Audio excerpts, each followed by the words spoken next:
Découvrez Aminata de Lawrence Seal, lauréat de plusieurs prix. L'auteur a transformé une page négligée de l'histoire en un roman brillant et attachant qui nous transporte d'un village africain à une plantation du sud des États-Unis, d'un refuge sordide en Nouvelle-Écosse à la côte de la Sierra Leone, dans l'Odyssée du retour en Afrique de 1200 anciens esclaves. Aminata dépeint l'un des personnages féminins les plus forts de la littérature récente, une femme qui se ferait un chemin dans un monde hostile à la couleur de sa peau et à son sexe. L'un des romans les plus émouvants jamais écrits sur la condition d'esclave.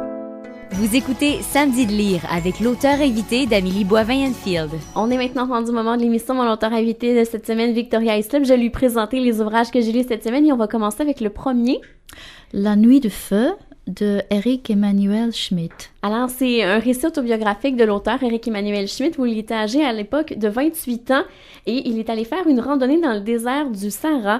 Et durant l'expédition, il va prendre les devants de l'expédition et finalement, il va se perdre. Il va passer une nuit dans le désert, il va devoir survivre et finalement, il va avoir comme par hasard un esprit, Dieu, il l'appelle comme ça dans l'ouvrage, qui va venir l'aider, lui donner confiance et sa vie va changer du tout au tout après cette rencontre-là dans le désert. Et à partir de là, l'auteur va faire beaucoup de recherches pour tenter de comprendre les religions dans le monde. C'est un ouvrage hyper touchant, très initiatique. Moi, j'ai vraiment beaucoup aimé cet ouvrage-là.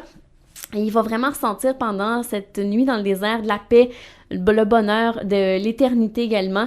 Et c'est vraiment un magnifique ouvrage. Moi, ça m'a un peu fait penser un peu au Petit Prince, aux ouvrages de Paulo Coelho, où on va dans le désert, on découvre cet homme-là qui se pose beaucoup de questions. Et finalement, cette nuit-là va changer sa vie à jamais.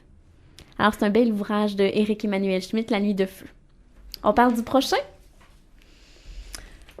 Comme la foi où de plusieurs auteurs. Oui, alors c'est un ouvrage où les deux auteurs, en fait les deux instigatrices et deux directrices littéraires, Geneviève Genel et Marie-Ève Fortin, ont justement invité des auteurs, en fait ils sont 25 en tout, à raconter une anecdote de leur vie quotidienne. Alors il y a des anecdotes qui sont drôles, d'autres qui sont touchantes, comme par exemple Claudia La Rochelle qui nous raconte qu'elle est allée faire du bénévolat auprès de gens qui sont sidéens, des gens qui sont en fin de vie, et elle s'est retrouvée un moment à chanter du Céline Dion, monsieur qui était à peine à quelques minutes de la mort, il voulait entendre quelqu'un chanter du Céline Dion. Alors, elle nous raconte cette histoire-là.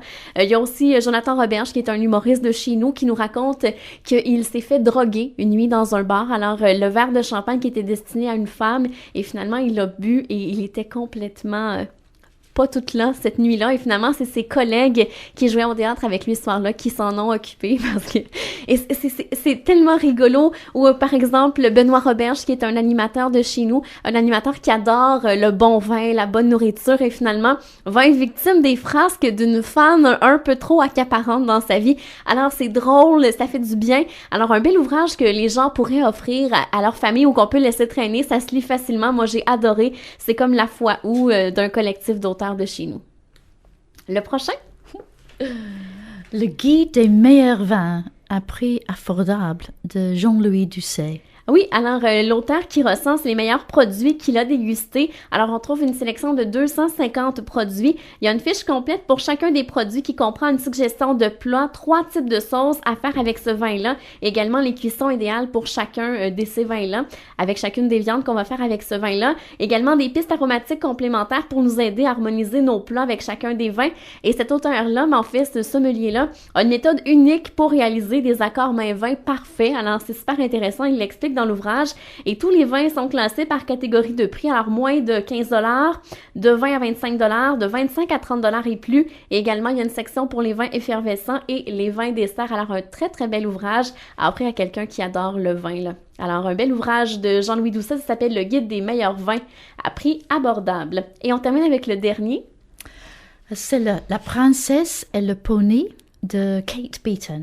Alors, à chaque anniversaire, la princesse Prunelle reçoit des chandails douillets, et là, cette année, elle sait exactement ce qu'elle veut recevoir pour son anniversaire. Alors, un grand cheval musclé, parce qu'elle veut devenir une princesse guerrière, et malheureusement pour elle, elle va recevoir un poney complètement dodu qu'elle ne pourra pas, justement, monter dessus, et finalement, elle va trouver une utilité à son fameux poney. Alors, vous vous en doutez bien, c'est un album pour enfants qui est hyper rigolo, les illustrations sont belles, les textes sont vraiment très, très intéressants. Alors, je suis sûre que ça va plaire autant aux garçons qu'aux petites filles, même si sous la couverture, on voit une princesse. Alors, c'est La Petite Princesse et le Pourné de Kate Beaton.